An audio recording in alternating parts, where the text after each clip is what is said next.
جی السلام علیکم، امید ہے کہ آپ سب لوگ خیریت سے ہوں گے۔ آئی ایم ایف نے جو ابھی ہمیں پروگرام دیا ہے جس کے تحت ہمیں قرضہ ملا ہے، اس میں کچھ شرائط ہیں اور ان شرائط کے اندر یہ شرط بھی ہے کہ ہم نے کچھ پیسہ سرپلس شو کرنا ہے اور ہر صوبے کو ذمہ داری دی گئی ہے۔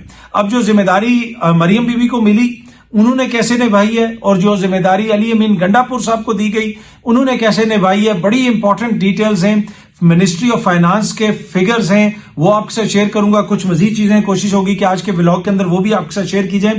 لیکن کل میں خبر دیکھ رہا تھا سنو نیوز کے اوپر، جو رپورٹر سمیرہ راجہ صاحبہ ہیں ان کی ایک خبر آئی اور اس خبر کے مطابق جناب پاکستانی سفارت خانوں میں دنیا بھر کے اندر اربوں روپے کی مہنگی گاڑیاں پاکستانی سفارت خانوں نے رکھی ہوئی ہیں، اور ان گاڑیوں کی جو کل تعداد ہے وہ تقریباً بتائی جا رہی ہے کہ 264 ایسی لگژری گاڑیاں ہیں جو پاکستانی سفارت خانوں اور کونسلیٹس جو ہیں ان کے زیر استعمال ہیں۔ سمیرہ راجہ جو انویسٹیگیشن سیل کے اندر کام کرتی ہیں سنو نیوز میں، یہ ان کی سٹوری ہے۔ تو اپنی سٹوری میں سمیرہ نے بتایا ہے جناب کہ 264 لگژری گاڑیاں ہیں، اور ان گاڑیوں میں جو تقریباً دنیا بھر کے جو 93 ممالک میں موجود پاکستانی سفارت خانوں اور 33 قونصل خانوں کے دفاتر میں یہ مہنگی گاڑیاں استعمال کی جا رہی ہیں۔ ان گاڑیوں میں جناب 46 یعنی 46 بی ایم ڈبلیوز ہیں اور 46 مرسڈیز ہیں۔ اس کے علاوہ لینڈ کروزر جو ہے گاڑیاں وہ بھی ہیں، اس کے علاوہ اوڈی گاڑیاں بھی ہیں۔ اب اتنی مہنگی گاڑیاں پاکستانی سفارت خانوں میں کیوں رکھی گئی ہیں؟ کیا وہ وہاں پہ سستی مل گئی اس لیے رکھی ہوئی ہیں؟ ان کی مینٹیننس پہ کتنا خرچہ آتا ہے؟ یہ پوری اسٹوری کے اندر جناب جو سمیرہ کی سٹوری ہے انہوں نے پوری تفصیل اس کے اندر لکھی ہوئی ہے، اور کل سنو نیوز کے اوپر جو ہے ان کے ٹیلی ویژن چینل پہ بھی یہ ساری سٹوری چلی تھی۔ رپورٹس کے مطابق جناب جو سب سے زیادہ مہنگی گاڑیاں ہیں وہ سعودی عرب میں پاکستانی قونصلیٹ جو جدہ ہے اس کے زیر استعمال ہیں، جہاں 11 مہنگی ترین گاڑیاں موجود ہیں، جن میں 2 Mercedes, 1 B M W land cruiser, اور اس طرح انہوں نے دیگر تفصیل بھی دی ہوئی ہے۔ اسی طرح جو لندن میں پاکستانی سفارت خانہ ہے جس کی گاڑی لے کے قاضی فائز عیسیٰ صاحب کو گئی تھی، وہاں پہ 8 مہنگی ترین گاڑیاں موجود ہیں جن میں 6 مرسڈیز شامل ہیں۔ جی ہاں جی، 6 مرسڈیز بھی شامل ہیں۔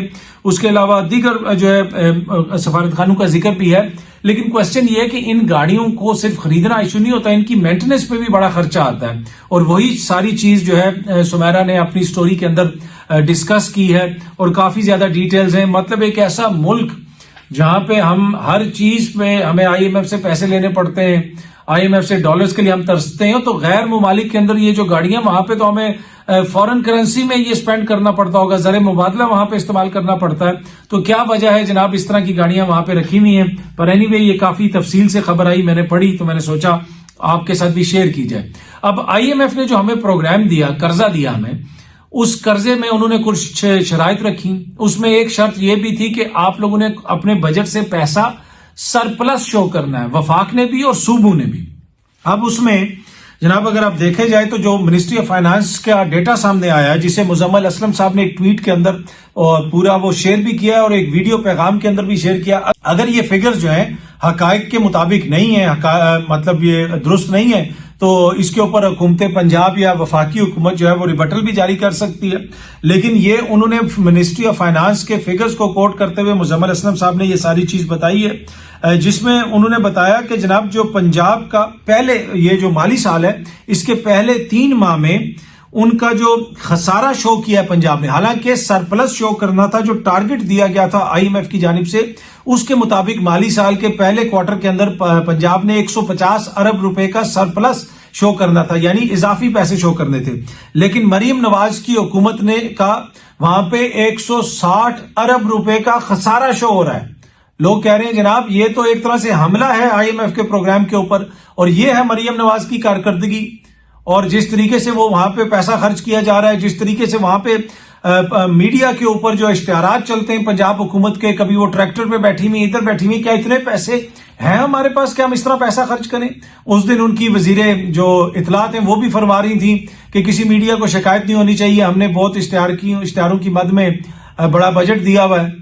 اور پھر اب جو نئی خبر آ رہی ہے یہ سامنے آپ دیکھیں کہ صحافیوں کے لیے 3200 پلاٹس، جی ہاں جی 3200 پلاٹس بھی جناب دیے جائیں گے صحافیوں کو۔ یہ سامنے آپ دیکھ سکتے ہیں ایکسپریس ٹریبیون اس خبر کو رپورٹ کر رہا ہے. خبر کے مطابق یہ انگلش میں خبر ہے, میں آپ کو اردو میں پڑھ کے سنا دیتا ہوں. جو مریم نواز صاحب ہیں انہوں نے اناؤنس کیا ہے یعنی 3200 پلاٹس جرنلسٹ کے لیے, ان کو یعنی سبسڈائزڈ قیمت پہ جرنلسٹ کو یہ پلاٹ ملیں گے. obviously پھر اس میں کچھ نہ کچھ حکومت کی کنٹریبیوشن تو ہوگی, لیکن دوسری طرف جو آئی ایم ایف نے ہمیں ٹارگٹ دیا ہوا ہے جناب, اس میں ان کا جو ٹارگٹ تھا وہ تھا 150 ارب روپے کا اضافی پیسہ انہوں نے شو کرنا تھا, لیکن جناب وہاں پہ 160 ارب روپے کا ان کا وہاں پہ خسارہ رہا. اسی طرح جو تمام صوبوں کو یہ ذمہ داریاں دی گئی تھیں, اس میں جو سندھ تھا اس کا جو ٹارگٹ تھا وہ اس کا ٹارگٹ 75 ارب تھا. سندھ نے اپنے ٹارگٹ سے زیادہ سرپلس شو کیا, سندھ نے 131 ارب روپیہ شو کیا سرپلس میں. اسی طرح خیبر پختونخوا کا جو ٹارگٹ تھا وہ 75 ارب روپے تھا. خیبر پختونخوا نے سرپلس شو کرنا تھا, لیکن علی امین گنڈا پور صاحب کی حکومت نے, جہاں پہ مزمل اسلم صاحب جو ہے مشیر خزانہ ہیں, انہوں نے 103 ارب روپے سرپلس وہاں پہ شو کیا. 103 ارب یعنی انہوں نے ان کے پورے سال کا جو ٹارگٹ ہے اس کا تقریباً 58% ابھی اچیو کر لیا پہلے 3 مہینوں میں علی امین کی گورنمنٹ نے. لیکن جو نقصان ہو رہا ہے, جو آئی ایم ایف کے پروگرام کو اگر خطرہ ہو سکتا ہے تو وہ مریم نواز صاحبہ کی حکومت سے ہو سکتا ہے. سندھ کی حکومت نے یہ اچیو کیا, بلوچستان, جی بی, کشمیر سب نے اچیو کر لیا, وفاقی حکومت نے بھی اچیو کر لیا جناب. لیکن مریم نواز صاحبہ کی حکومت جو ہے انہوں نے ایک طرح سے حملہ کر دیا آئی ایم ایف کے پروگرام کے اوپر, اور 160 ارب روپے کا وہاں پہ خسارہ ہے جو فگر سامنے آ رہے ہیں. اچھا جی, چین کے سفیر نے جو بیان دیا اس کے اوپر کافی تشویش کا اظہار کیا جا رہا ہے. سی پیک کے حوالے سے اور سیکیورٹی کے حوالے سے انہوں نے خدشات کا اظہار کیا. اب اس سٹوری کی تفصیل بتائیے کامران یوسف صاحب جو سینئر صحافی ہیں روف کلاسا صاحب کے پروگرام میں. وہاں پہ کچھ اور صحافی بھی موجود تھے, میری بھی ان سے بات ہوئی اور یہی اسی طرح کی سٹوری انہوں نے بھی بتائی کہ پہلے وہاں پہ چین کے ایمبیسڈر آئے, انہوں نے خطاب کیا, اس کے بعد ہمارے آگے اسحاق ڈار صاحب, اور انہوں نے پڑھی جو تقریر ان کو دی ہوئی تھی, اس کے علاوہ انہوں نے اپنی باتیں بھی کرنا شروع کر دی, اور انہوں نے اپنی گفتگو میں یہ تاثر دیا کہ ابھی جو ہم چین گئے ہوئے تھے جہاں سے ان کی سلو موشن ویڈیوز آئی تھی شہباز شریف صاحب کی, اور بتایا گیا تھا کہ جناب پھٹے چک دیے گئے ہیں اور ٹک ٹاکس وہاں پہ بنی تھی اور پتہ نہیں کیا ہوا تھا. پر اینی وے ٹک ٹاک جو ہے وہ بھی آپ کو پتا ہے چین کا ایک بندہ, اس کی وہ ایپ ہے ٹک ٹاک, اور وہ اب اس وقت چین کا سب سے امیر بندہ ہو گیا. ایشو یہ رہا ہے کہ ہم یہاں پہ ٹک ٹاکس بناتے رہے ہیں, لیکن ٹک ٹاک بنانے والی جو ہے نا ہم نے کبھی کام نہیں کیا کہ جو ایپ ہے اس کے اوپر ہم کام نہیں کرتے, اس کو نہیں بناتے. ہاں باقی حکومت کی سطح پہ ٹک ٹاکس ہماری بڑی بنتی ہیں. اینی وے جناب جس طرح میں عرض کر رہا تھا کہ وہاں پہ جو ہے چین کے ایمبیسڈر بھی تھے, اور جب اسحاق ڈار صاحب نے گفتگو کی اور انہوں نے کہا کہ جب ہم گئے تھے چین تو چین کے صدر نے ہمیں یہ کہا کہ جناب دنیا میں جدھر بھی سیکیورٹی کے خدشات ہوتے ہیں ہم اپنے لوگوں کو نہیں بھیجتے, لیکن پاکستان ایک طرح سے ایکسیپشن ہے. اس طرح کی انہوں نے بات کرنے کے تاثر دینے کی یہ کوشش کی کہ جیسے ہمارے بہت جو ہے زبردست قسم کے تعلقات ہیں, تمام تر مشکلات کے باوجود, سیکیورٹی رسک کے باوجود بھی چینی یہاں پہ آتے ہیں. تو جو چین کے ایمبیسڈر تھے وہ اپنی تقریر پہلے کر چکے تھے, لیکن اس کے باوجود وہ دوبارہ اٹھ کے گئے اور دوبارہ جا کے انہوں نے وہاں پہ تقریر کی اور پبلکلی اس کو ریبٹ کیا. انہوں نے کہا یہ بات نہیں ہے, چین کا جو ہے بڑے سنگین نوعیت کے ہمارے تحفظات ہیں, ہمارے لوگوں کی جو سیکیورٹی ہے وہ ہمارے لیے بڑی اہم ہے, اور اگر سیکیورٹی کے مسائل ہوئے تو پھر سی پیک کو آگے بڑھانا بھی مسئلہ ہو سکتا ہے. اس طرح کی انہوں نے وہاں پہ بات کی اور بعد میں حکومت کی دوڑیں لگ گئی. اب اسحاق ڈار صاحب وہاں پہ کوئی اس طرح کی بات نہ کرتے تو چین کے سفیر نے یہ بات نہیں کرنی تھی. یہ ان کی تجربہ کاری ہے جس کے نتیجے میں یہ بات ہوئی. اچھا جی, صبح سے خبر چل رہی ہے کہ جناب امریکی سفارت خانے کے وفد نے اڈیالہ جیل کا دورہ کیا. جی بالکل یہ خبر ہے, امریکی وفد نے اڈیالہ جیل کا دورہ کیا ہے, لیکن جس کانٹیکسٹ میں اس کو دیکھا جا رہا ہے, کچھ لوگ یہ کہہ رہے ہیں کہ شاید کوئی عمران خان صاحب سے ملنے امریکی سفارت خانے کے لوگ گئے ہیں, اور ان کا وہاں پہ جانا جو ہے وہ بنیادی طور پہ امریکی حکومت نے کوئی پریشر ڈالا ہے. قطعاً کوئی ایسی بات نہیں. یہ جو وفد گیا ہے وہاں پہ 3 امریکی شہری قید ہیں, جن میں سے غالباً 2 پاکستانی نژاد ہیں اور ایک جو ہے وہ کوئی فورن ہے. امریکہ یہ ہے تو تینوں ہی جو ہے وہ جسے آپ کہہ سکتے ہیں فورنر ہیں, کیونکہ امریکی شہری ہیں. ان سے ملنے وہ وفد گیا تھا, ان کو وہاں پہ پکڑا ہوا ہے فورن ایکٹ کے تحت, کچھ لوگ وہ گرفتار ہوئے ہیں, تو وہ ان لوگوں کو ملنے گئے تھے. ان تک کونسلر رسائی دی گئی تھی, اس لیے کہ کسی بھی اور ملک کے آپ شہری ہوں تو آپ تک کونسلر رسائی جو ہے وہ دی جاتی ہے, آپ کونسلر ایکسس مانگ سکتے ہیں. تو وہ لوگ اپنے شہریوں سے ملنے گئے تھے. کسی نے عمران خان صاحب سے کوئی ملاقات نہیں کی, نہ ہی امریکی حکومت نے عمران خان صاحب کے حوالے سے پاکستان کی حکومت کو کوئی تحفظات کا اظہار کیا. ہاں, کانگریس کر رہی ہے, وہاں کی عوام کے جو نمائندے ہیں وہ کر رہے ہیں. بائیڈن ایڈمنسٹریشن جو ہے اس کو قطعاً کوئی اس سے ایشو نہیں ہے, اور بائیڈن ایڈمنسٹریشن نے پاکستان میں جو بہت سارے معاملات ہیں اس کے اوپر فی الحال ان کی خاموشی ہے, انہوں نے اپنی خاموشی نہیں توڑی. اچھا جی, وہ کارساز میں جو واقعہ ہوا تھا, وہ خاتون نے لوگوں کے اوپر گاڑی چڑھا دی تھی, اور میں نے اسی وقت آپ کو کہا تھا کہ جناب قانون یہاں پہ موجود ہے, آپ دیت دے سکتے ہیں اور دے کے چھٹ جاتے ہیں, اور وہی ہوا. تو اب بہت سارا اس کے اوپر کرٹیسزم ہو رہا ہے. دیکھیں, پاکستان کا قانون ایسا ہی ہے, امیروں کے لیے یہاں پہ قانون ہے, کوئی پیسے دے کے چھٹ جاتا ہے, کوئی سفارش کرا کے چھٹ جاتا ہے. اب اس کے اوپر بڑی یہاں پہ بحث ہو رہی ہے, بڑی باتیں ہو رہی ہیں. تو یا تو پھر آپ قانون تبدیل کر دیں اور کسی کو جناب معاف کرنے کا آپ اجازت ہی نہ دیں. ایک طرف آپ نے یہ قانون بھی بنایا ہوا ہے, دوسری طرف پھر امیر اس کا فائدہ بھی اٹھاتے ہیں. پر ویری انفارچونیٹ, وہ قیمتی جانوں کا ضیاع ہوا, جان کسی اور کی گئی, پیچھے سے لواحقین نے پیسے لے کے معاف کر دیا, اور وہ سارا آپ کو پتا ہے وہ سلسلہ چل رہا تھا, اور اسی وقت لوگ کہہ رہے تھے کہ جناب یہی ہوگا, اور وہی ہوا. تو اس کے اوپر بات زیادہ کر کے ہم اپنا دل ہی جلا سکتے ہیں, اور ہم کیا کر سکتے ہیں. پر خبر یہ ہے کہ جناب اس خاتون کو جو ہے وہ رہائی مل گئی ہے, وہ جس خاتون نے وہ گاڑی چڑھائی تھی. اب اس میں ایک دوسرا سائڈ یہ بھی ہے کہ کیا وہ کوئی مینٹل پیشنٹ ہیں, وہ جان کے باہر قتل کرنے تو نہیں نکلی ہوگی, اس نے ایکسیڈنٹ کیا, لیکن پھر بھی قانون کو فالو کرنا چاہیے.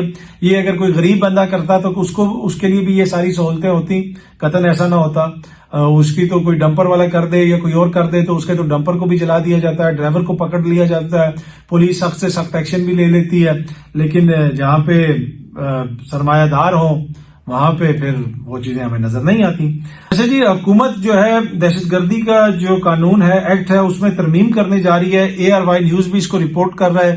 اس ترمیم کے بعد جو ہمارے سیکیورٹی کے ادارے ہیں وہ کسی بھی شخص کے اوپر اگر شک ہو کہ وہ دہشت گردی کے واقعات میں ملوث ہے تو اس کو وہ پکڑ سکیں گے. ARY نیوز جو رپورٹ کر رہا ہے اس کے مطابق تو جناب گرفتار شخص پر الزامات کی تحقیقات کے لیے اعلیٰ سطح JIT بنائی جائے گی. یہ جو ترمیم لائی جا رہی ہے اس کے مطابق, اور 3 ماہ تک اس کو تحویل میں رکھا جا سکے گا. یعنی 3 ماہ تک کوئی عدالت اس کو میں آپ نے اس کو غالباً پیش نہیں کرنا 3 ماہ تک, یا پھر اس کی ضمانت نہیں ہو سکے گی.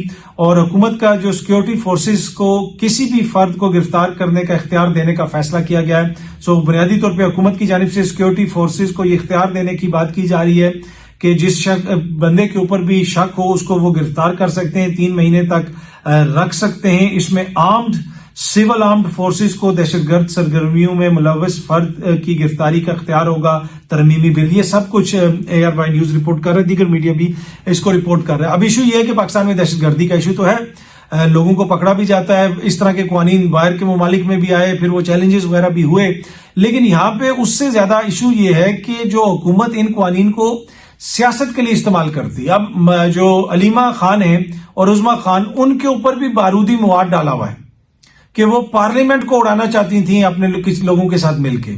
یہاں پہ پاکستان تحریک انصاف کی تمام لیڈرشپ کے اوپر دہشت گردی کے مقدمے ہیں, اور جن کے اوپر دہشت گردی کے مقدمے ہیں وہ ان کو اس کمیٹی میں بلا رہے تھے کہ آؤ بیٹھے اور نیا چیف جسٹس لگاؤ. حامد رضا صاحب پہ بھی دہشت گردی کا مقدمہ ہے, بیرسٹر گور پہ بھی دہشت گردی کا مقدمہ ہے. تو یہ ایشو ہے, دہشت گردوں کو پکڑنے میں, دہشت گردوں کے خلاف کارروائی کرنے میں سب کو جو ہے وہ میرے خیال میں, میرا نہیں خیال کسی کو بھی کوئی ایشو ہوگا. سب چاہتے ہیں کہ جناب ان کے خلاف کارروائی ہو, لیکن جب آپ سیاست میں ان چیزوں کو انوالو کر دیتے ہیں اور سیاسی مخالفین پہ دہشت گردی کے مقدمے کر دیتے ہیں اور ان کو دہشت گرد قرار دے دیتے ہیں, وہاں سے پھر لوگوں کے تحفظات ہوتے ہیں جب آپ اس طرح کا کوئی بل لے کے آئیں گے. اور دوسری بات یہ ہے کہ اب وہاں پہ جو پارلیمنٹ بیٹھی ہوئی ہے یہ تو بڑی انسانی حقوق کی بات کرتے ہیں, کیا اس سے لوگوں کے انسانی حقوق متاثر نہیں ہوں گے؟ جس قسم کا ٹریک ریکارڈ ہے اس حکومت کا, اگر ٹریک ریکارڈ یہ ہوتا کہ ساری چیزیں فیئرلی چل رہی ہوتی, یہ تو ڈی چوک سے کسی کو گرفتار کر کے ان کے اوپر بارودی مواد ڈال دیتے ہیں. یہ رؤف حسن کے حوالے سے کہتے ہیں جناب اس کے انڈیا کے ساتھ تعلقات ہیں کیونکہ کرن تھاپر اس کے چیٹ نکل آئی ہے واٹس ایپ. اگلے دن جو ہے, مطلب کہ اگلے دن سے مراد ہے, میٹافورکلی استعمال کر رہا ہوں, ساتھ ہی جناب وہ انڈیا سے جو صحافی آتے ہیں سارے وہ آ کے میاں صاحب کو ملتے ہیں, بلکہ ان میں سے ایک تو ایسی صحافی ہیں جن کے حوالے سے نصرت جاوید صاحب نے سٹوری دی کہ ان کو ویزا نہیں مل رہا تھا, میاں صاحب کی مداخلت پہ ان کو ویزا ملا, برکھا دت صاحبہ کو. تو میاں صاحب کا بھی رابطہ ہوگا تو انہوں نے مداخلت کی ہوگی نا, اور پھر وہ پہلے سب سے پہلے آ کے ملی بھی میاں صاحب سے. کسی پاکستانی صحافی کو انہوں نے نہیں بلایا اپنے پاس, ان سے ملے وہ میاں صاحب.